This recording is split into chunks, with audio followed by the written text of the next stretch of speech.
नमस्कार दोस्तों, मैं doctor Rahul Singh, homeopathic physician. आप सबका मेरे यूट्यूब चैनल में फिर से स्वागत है। दोस्तों, पिछले कुछ समय से या कह सकते हैं कुछ सालों से हमारे पास कुछ ऐसे पेशेंट आ रहे हैं जिनके शरीर पे अलग अलग हिस्से में छोटी छोटी गांठें होती हैं, जो कि चर्बी की गांठें होती हैं, और वो इससे घबरा जाते हैं कि कहीं ये टीबी की या कैंसर वाली गांठें तो नहीं है। तो दोस्तों, ये जो चर्बी की गांठें होती हैं तो इनको लाइपोमा भी कहते हैं। तो हमने आज इसी के ऊपर अपना वीडियो बनाया है, जिससे कि लोगों को जो इसके बारे में पूरी जानकारी मिल सके, या जो उनके अंदर डर है या जो उनकी कन्फ्यूजन है वो दूर हो सके। इसमें मैंने लाइपोमा क्या होता है, किस कारण से होता है, और क्या ये हानिकारक है या नहीं है, इससे डरने की ज़रूरत है या नहीं है, इसका ट्रीटमेंट कैसे होता है, होम्योपैथी में इसका क्या ट्रीटमेंट है, क्या होम्योपैथिक दवाइयाँ हैं जो इसको ठीक कर सकती है, इसी के बारे में बताया है। तो अंत तक मेरे साथ इस वीडियो में बने रहें, जिससे कि आपको पूरी जानकारी हो सके। और अगर आप पहली बार मेरा वीडियो देख रहे हैं और इस चैनल पे नए हैं तो प्लीज़ इस चैनल को सब्सक्राइब करें, बेल आइकन को प्रेस करें, जिससे कि आने वाले वीडियो भी आपको जल्दी से जल्दी मिलते रहें। और मेरी कोशिश होती है कि मैं होम्योपैथी से रिलेटेड या हेल्थ से रिलेटेड नए नए टॉपिक्स पे वीडियो बनाऊं, जिससे कि आप लोगों को कुछ उस बारे में नॉलेज मिल सके। तो दोस्तों, ये लाइपोमा होता क्या है? अगर हम लाइपोमा, ये एक जो शब्द है, अगर हम इसको डिवाइड करते हैं, लिप प्लस ओमा। लाइपो मतलब होता है फैट या लिपिड, जो लिपिड से रिलेटेड है, जो फैट से रिलेटेड है। और ओमा होता है कोई भी जो ट्यूमर होता है, हम उसको ओमा बोलते हैं। तो हम इन सिंपल वर्ड कह सकते हैं, lipoma is a fatty tumour. पर ये कैंसर नहीं होते, ये बिनाइन ट्यूमर होते हैं। बिनाइन ट्यूमर वो ट्यूमर्स होते हैं जो वैसे तो गांठें हैं शरीर पे, पर वो उससे कोई मतलब शरीर पे दुष्प्रभाव नहीं पड़ता, वो हानिकारक नहीं होते हैं, या उन कैंसर में कन्वर्ट होने के चांसेस उनके बहुत रेयर होते हैं। तो उनको हम बिनाइन ट्यूमर्स कहते हैं। तो जो ये लाइपोमा है, ये भी एक तरह का बिनाइन ट्यूमर है और एक फैटी ट्यूमर है। जैसे मैंने बताया, ये लिपिड से बनते हैं, यानी फैट से बनते हैं। और ये बनते कैसे हैं? जैसे दोस्तों, हमारे बॉडी की सबसे जो बाहरी लेयर है उसको हम स्किन बोलते हैं।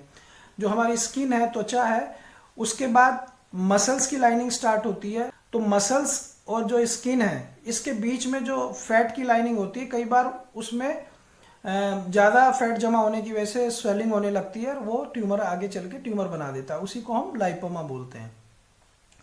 तो ये राउंड शेप में होते हैं, गोल होते हैं, और क्या लंप की तरह ग्रो करते हैं, और जस्ट स्किन के नीचे होते हैं। ये फैट से बने होते हैं। अगर आप इसको मूव करने की कोशिश करेंगे तो ये मूव भी हो जाएंगे, इसको दबा भी सकते हैं आप, पाल्पेबल भी होते हैं, और ये शरीर के किसी भी हिस्से में हो सकते हैं। ये मोस्टली आपके फोरहेड पे होंगे, या आगे के हिस्से में चेस्ट एब्डोमेन में होंगे, या कमर में होंगे, थाइज में होंगे, या हाथों पे, ज़्यादातर हाथों पे पाए जाते हैं। तो ये शरीर में कहीं भी हो सकते हैं, गर्दन के पास भी हो सकते हैं, शोल्डर पे भी हो सकते हैं। अब जैसा मैंने बताया कि क्या ये कैंसर हो सकते हैं, तो दोस्तों, lipoma completely benign soft tissue tumour होते हैं, फैटी ट्यूमर्स होते हैं, और ये बहुत धीरे धीरे ग्रो करते हैं, और रेयरली ये कैंसर बन सकते हैं। ऐसा बहुत रेयर चांस होते हैं, वरना ये कई बार तो लाइफ लॉन्ग भी अगर बॉडी में पड़े रहें तो इससे कोई नुकसान नहीं होता। और ये कितने कॉमन है? जो स्टडी बताती है कि हर 1,000 लोगों में एक आदमी को ये कभी ना कभी ये प्रॉब्लम होती है। और ज़्यादातर ये जो मिडिल एज होते हैं, 40 से 60 के बीच में, उन लोगों को होता है। पर ऐसा ज़रूरी नहीं है कि ये उससे नीचे की एज में नहीं होता। यंग एज में भी आजकल बहुत ये देखने को मिल रहा है, और बहुत छोटे बच्चों को रेयरली होता है। पर किसी रेयर चांस में ये, जब बच्चा पैदा होता है, ये जन्म के साथ भी हो सकते हैं। अब आप इसको पहचानेंगे कैसे? ये पता कैसे चलेगा कि ये लाइपोमा है? तो इसके सिम्टम्स से आप पता कर सकते हो। ज़्यादातर तो ये देख के और फिजिकल एग्जामिनेशन से, छूने से ही पता चल जाता है कि ये लाइपोमा है। और ये ज़्यादातर पेनलेस होते हैं, इनमें दर्द नहीं होता है।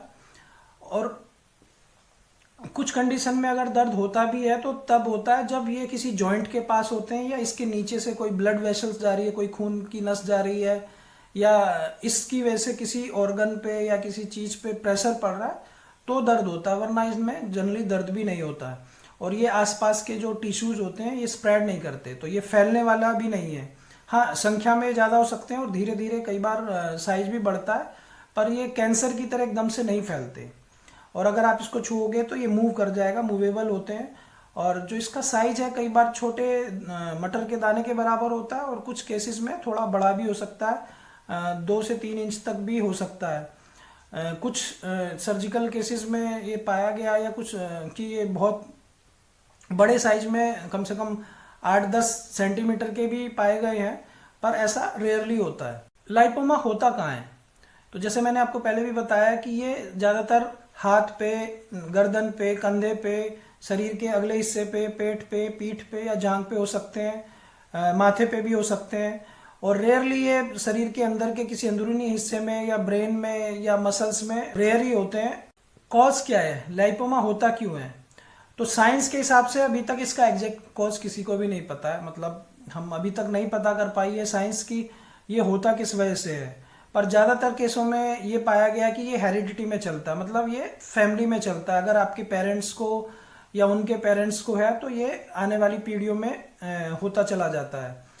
कुछ केसों में पाया गया कि जो ओबेज होते हैं, जो मोटे लोग होते हैं, जिनकी बॉडी में फैट ज़्यादा होता है, तो उन केस में भी होता है। पर हमने अपनी क्लिनिक में देखा है कई बार कि जो पतले लोग हैं उनमें भी ये पाया गया है, तो ये थ्योरी भी फेल हो जाती है। कुछ लोग बताते हैं कि जो लोग ज़्यादा फैट खाते हैं या नॉन वेज खाते हैं उन लोगों को होता है, पर ऐसा भी सही नहीं है, क्योंकि बहुत से ऐसे लोग हैं जो प्योर वेजिटेरियन हैं, उनमें भी ये पाया गया है। कुछ स्टडी ये कहती है कि जो फैट होता है हमारी बॉडी में उसके ऑक्सीडेशन की वजह से होता है। तो कुछ लोग कहते हैं कि जहाँ रेडिएशन ज़्यादा होता है, जैसे कि अगर आपके आसपास मोबाइल टावर हैं तो उनकी वजह से भी हो सकता है, पर इस स्टडी का भी कोई प्रूफ अभी तक नहीं है। और जिन लोगों को लीवर की प्रॉब्लम होती है, पेट खराब रहता है, डाइजेशन सही नहीं होता, उन लोगों को भी ये हो सकता है। और जिनका लिपिड प्रोफाइल डिस्टर्ब है या जिनका कोलेस्ट्रॉल वगैरह बढ़ा होता है, तो उन कुछ केसेस में उन लोगों को भी होने के चांसेस ज़्यादा होते हैं। या अगर आपने सडनली वेट लूज किया या पुट किया, यानी आपका अगर वेट सडनली बढ़ा है, तो उस केस में भी होने के चांसेस ज़्यादा होते हैं। कुछ ऐसी डिजीज़ हैं जिसमें लाइपोमा होने के चांसेस ज़्यादा होते हैं, जैसे कि एक डिजीज़ है डरकम डिजीज़। ये एक रेयर डिसऑर्डर है जिसमें कि लाइपोमा होने की टेंडेंसी होती है। एक डिजीज़ है गार्डनर सिंड्रोम। ये गार्डनर सिंड्रोम एक बीमारी है, इसमें भी लाइपोमास होने के चांसेस ज़्यादा होते हैं और ये हेल्थ इशू हो सकता है। और ज़्यादातर केस में हेरिडिटी में चलता है। एक बीमारी है मेडलंग डिजीज़। मेडलंग डिजीज़ में जो ये फैटी ट्यूमर्स होते हैं, लाइपोमा होता है जो लोग ज़्यादा अल्कोहल का इंटेक करते हैं, ज़्यादा अल्कोहल या जो शराब ज़्यादा पीते हैं, उनमें होने के चांसेस ज़्यादा होते हैं। तो ये कुछ ऐसे चीज़ें हैं। या अगर आप किसी हार्मोनल थेरेपी पे हैं, जैसे अगर लेडीज़ हैं हार्मोनल पिल्स ले रही हैं या कॉन्ट्रासेप्टिव्स ले रही हैं, तो उनमें भी ये चांसेस हो सकते हैं कि ये लाइपोमा उनमें होने लगे। तो एग्जैक्ट कोज किसी को भी नहीं पता, ये जस्ट ऑब्जर्वेशन है, कुछ स्टडीज सजेस्ट करती हैं, पर ये किसी को भी हो सकता है। How to diagnose the lipoma, मतलब लाइपोमा है ये कैसे पता चलता है?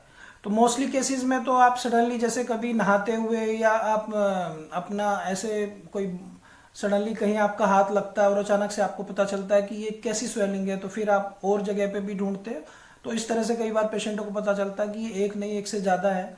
और ये एक भी हो सकता है और मल्टीपल भी हो सकते हैं। कई बार कई लोगों को मतलब 100 तक भी हो सकते हैं।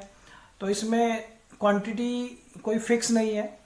और अगर आप डॉक्टर के पास जाते हैं तो डॉक्टर इसमें आपका फिजिकल एग्जामिनेशन करता है, छू के डॉक्टर पता कर सकता है कि ये लाइपोमा है, आपकी हिस्ट्री से पता कर सकता है।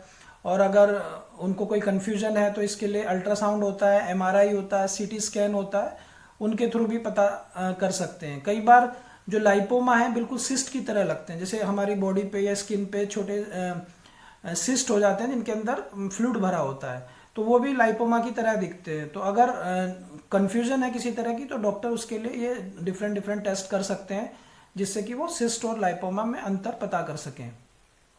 और रेयर केस में अगर ऐसा लगता है कि कैंसर होने का संभावना है या कई बार पेशेंट डरे हुए होते हैं कि कहीं ये कैंसर तो नहीं है, तो उसके लिए बायोप्सी की जाती है, एफएनएसी टेस्ट किया जाता है, जिसमें इस लाइपोमा का एक छोटा सा पार्ट लेके लैब में भेजा जाता है और उससे हमें पता चलता है कि ये बिनाइन है या कैंसर है। तो जैसे मैंने आपको पहले ही बताया, ये मोस्टली बिनाइन ट्यूमर होते हैं, तो इसमें कोई घबराने वाली बात नहीं है। पर अगर आप डरे हुए हैं या पेशेंट डरा हुआ है तो उसके जो डर को ख़त्म करने के लिए टेस्ट किया जा सकता है। अब हम आते हैं कि आप क्या इसको रोक सकते हैं लाइपोमा होने को। तो दोस्तों, इसको आप प्रिवेंट नहीं कर सकते। ये मतलब हमारे हाथ में नहीं है कि हम कुछ खाने से या कुछ लाइफस्टाइल चेंज करने से हम इसको रोक सकते हैं। इसकी क्योंकि वजह ही नहीं पता है, तो इसलिए इसे रोकने का भी हमें नहीं पता है अब। और ज़्यादातर ये फैमिली में चलता है, तो उस चीज़ में भी आप कुछ नहीं कर सकते हैं। हाँ, कुछ डिजीज़ में जैसे मैंने बताया था, एक जो डिजीज़ है मडलैंड डिजीज़, उसमें क्या जो ज़्यादा अल्कोहल पीने की वजह से लाइपोमा ग्रो करते हैं। तो उस केस में अगर आप अल्कोहल इंटेक बंद कर देते हैं, आप अल्कोहल पीना छोड़ देते हैं, शराब पीना छोड़ देते हैं, तो आप इस चीज़ को कम कर सकते हैं। अब हम आते हैं कि ट्रीटमेंट कैसे कर सकते हैं। तो दोस्तों, इसका जो ट्रीटमेंट है, अगर आपको ये कोई परेशानी नहीं कर रहा है, साइज नहीं बढ़ रहा है या 1 या 2 है, तो अगर आप इसका ट्रीटमेंट नहीं भी कराते हैं तो कोई प्रॉब्लम नहीं है, ये ज़िंदगी भर भी पड़े रह सकते हैं, तो कोई ट्रीटमेंट की ज़रूरत नहीं है।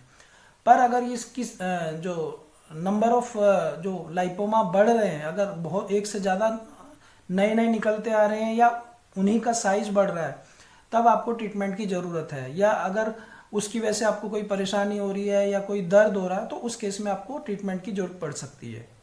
एलोपैथी में दवाइयों से कोई ट्रीटमेंट नहीं है, उसके लिए डॉक्टर आपको सर्जरी के लिए बोलेंगे कि चीरा लगा के काट के इसको बाहर निकाल देंगे और ये ठीक हो जाएगा। पर जैसा कि मोस्टली सर्जरी में होता है कि दोबारा होने के चांसेस होते हैं, और अगर आपकी बॉडी में बहुत सारे लाइपोमा है तो कहाँ तक आप सर्जरी करा सकते हैं, वो महंगा भी है और दोबारा होने के भी चांसेस हैं। तो उस केस में आपको होम्योपैथिक मेडिसिन की ज़रूरत पड़ सकती है, क्योंकि होम्योपैथिक मेडिसिन में इसके लिए बहुत जो होम्योपैथी सिस्टम है उसमें बहुत सारी होम्योपैथिक मेडिसिन है जिनसे आप लाइपोमा ठीक कर सकते हैं और बहुत अच्छे रिजल्ट मिलते हैं। तो मैं आपको बताता हूँ कि क्या होम्योपैथिक मेडिसिन है जो इस प्रॉब्लम को ठीक कर सकती है।